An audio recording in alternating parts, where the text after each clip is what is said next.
Hey everybody, before we get started, just wanted to let you know, these stories come from r/MrRipper, aka MrRipper subreddit. So if you want to head on over there to share one of your stories, go ahead and post one in one of the existing threads, or make one of your own. With that said and out of the way, DMs and players of Reddit, how did the gods get involved in your stories and campaigns, and how did that go? So, one of my players every time we play always asked to buy wine in-game, and she said she wanted to be a drunk rat goddess. She had the pipes of the rats, and so at one point I was playing the cleric and had to cure her drunkenness. So I prayed to my god, who was the god of light, grain, and fertility, Nat 20. The god himself descends from the heavens to cure her of her drunkenness, and she becomes fully healed, and immediately after the fight, she chugged half a bottle of wine in-game, and my sister's character drank the other half. And then we went on a pirate adventure with a stolen ship to find a relic. So, I play a dragonborn fighter who worships Bahamut. We also have a human paladin that worships Pelor. Start with the paladin, our party was facing a small army, and we were getting wrecked. We lost our wizard, our bard and cleric were on the verge of death, and our paladin has a special javelin called Jormungandr. Probably butchered the spelling, and I probably butchered the pronunciation. But yeah, he nat 20s, and since we are all or nothing, then rolls percent. 100%. Pelor himself comes down and takes Jormungandr and kills the army and revives all friendly allies. It was great, but all that was left was Jormungandr with our paladin left nowhere in sight. So my character was getting wrecked in another battle against the army of undead. I was hit with a scattershot cannon that explodes shrapnel, and then 2 hellfire spell attacks which made me unconscious. Our cleric then heals me, and with the odds not in our favor at all, I opened a tiny box. Surprise, it was empty. Dun da da da. But I noticed that time itself froze, and stands behind me. He's weighed my actions and bestowed myself and my pet mouse the ability to transform, thus turning us to ancient black dragon and adult black dragon. Needless to say, we made quick work of the army and made sure we defeated every last one. That was a very big mouthful. I am so sorry for all of that. I just kind of like how this one starts. Well.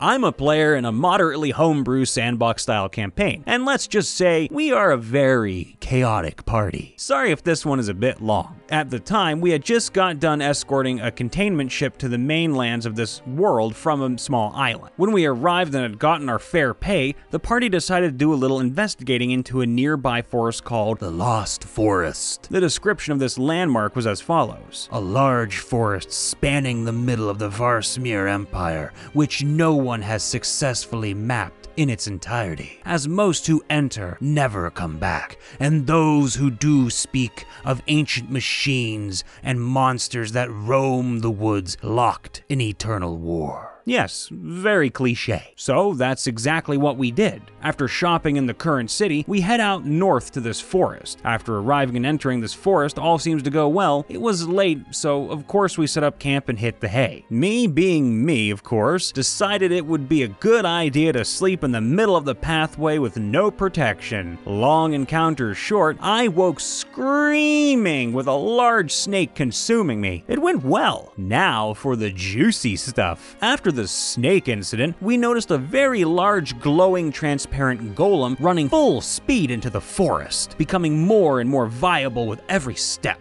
We follow running as we notice the trees are getting more and more spread out, some even broken. We continue. All of a sudden, we're in a desert. Ruins scattered about and a large-scale battle raging in front of us. The golem we had been following into the forest turns around and says, "What are you guys doing here? It's dangerous. Find some cover." I respond, "We were just following you through the forest." As I turn around with my party to see, there was no forest. After a short conversation, my party and I concluded this was either powerful time or illusion magic. Looking out to the battlefield, there were large fire golems and demons that looked like the aliens from the Alien movie. But common knowledge tells you bee species have been extinct for almost 2,000 years. To speed this long story up a bit, we made it to Little Battle Outpost and met a dragonborn medic. This dragonborn, however, was very much more dragon than human. At this moment, we realize we are in an era known as the Dark Rise, a war about 2,000 years ago that wiped out 80% of all living things on this planet. the sole mastermind of this war being Ulterior, the god of death and vengeance. We tell her, being the general, that we can help in the battle. We are told to go help clearing outpost west of us, so we do. Blah, blah, blah. Some battling, some more battling.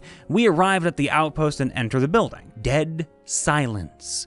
Pitch black. The noises of war silence. As we make it to a room made completely of stone, will a pedestal sitting in the middle, and within that pedestal, a large purple and black scythe with a red banner tied around the handle. Something in Elvish was written around the pedestal, I forget what it was though. So one of our party members, a dwarf cleric, decides to shape the rock and remove the scythe. The room goes black. Light fades back into the room. The scythe, now laying in a pile of dust, begins to float, then rapidly flies in the direction of the exit. We all look, and there stands a man, wearing very worn armor and glowing purple eyes. This was him, Ulterior, god of death and vengeance, mastermind behind the Dark Rise. Turns out, he was going to be released about 3 months in-game time later by some of his followers. Oh, so it was going to happen regardless? Since we have just let him free, he decides not to harm us in any way. However,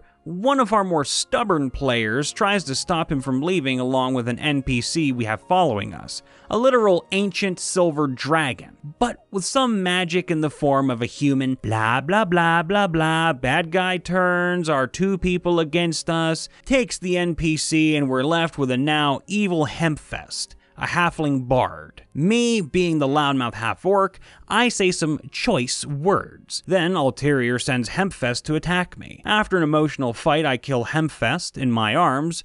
It was very sad. As the spell wears off and he gets his last final words before dying, we noticed Ulterior looking almost sad when a glowing ball appears in his hand. And he says, "Go now, be with your family," before lifting it up to the sky. Blah, blah, blah, blah, blah. Badass line before walking out and disappearing. My character is now scarred for the next couple of sessions. About 4 sessions later, 3 or 4 weeks in game time, we are in a small farming village along our travels. We end up running into Ulterior there. He tells one of our party members for him and his party to meet him by the well at midnight. We do so. After talking to the literal god of death and vengeance, we start to realize he's not bad, merely doing what's right, but doing anything he has to do it. It's been about 4 sessions since that happened, and we are highly considering joining his cause in a good way. I wanted to make the gods malevolent beings who want to create chaos, as it is boring in their planes of existence. So I made the gods of time interfere with the party's mission to get a do-over. You see, one of the party members lost a loved one to a wyvern. They accepted it, but little did they know he lied. So when they failed to save said lover, it was due to bad rolls, the person who lost their lover went mad and murdered our favorite PC. Oh, horny gnome paladin, who always got caught in bathhouses. After the death, the gods triggered a celestial restart as the future gods of gods was killed. This was done to open up another timeline where the future gods of gods was not murdered. Edit. This was the first campaign I ever ran, and it was quite fun for all involved. Sounded quite fun.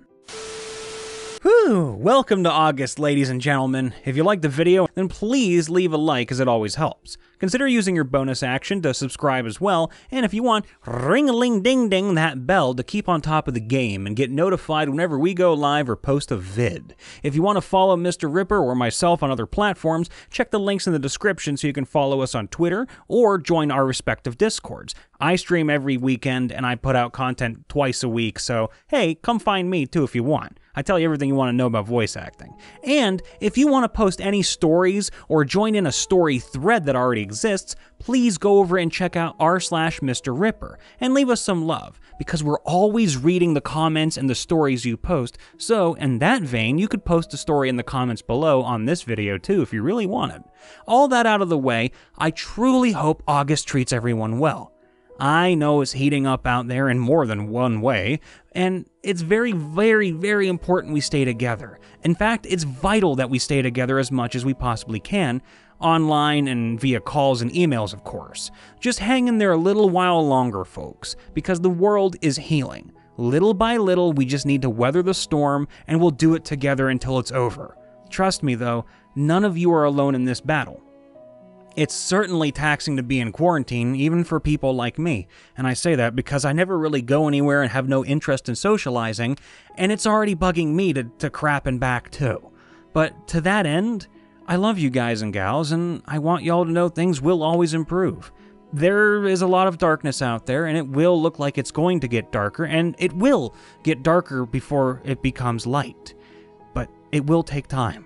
Rome wasn't built in a day, and all we can do right now is relax, take a breath, slow it down, and smile. Make sure to call your family and your friends, wave at your neighbors, or if you go to the market, be kind to the employees and other shoppers. Might make your day or someone else's just by doing that. All the love, everyone. Be safe, be happy, and we will see you soon.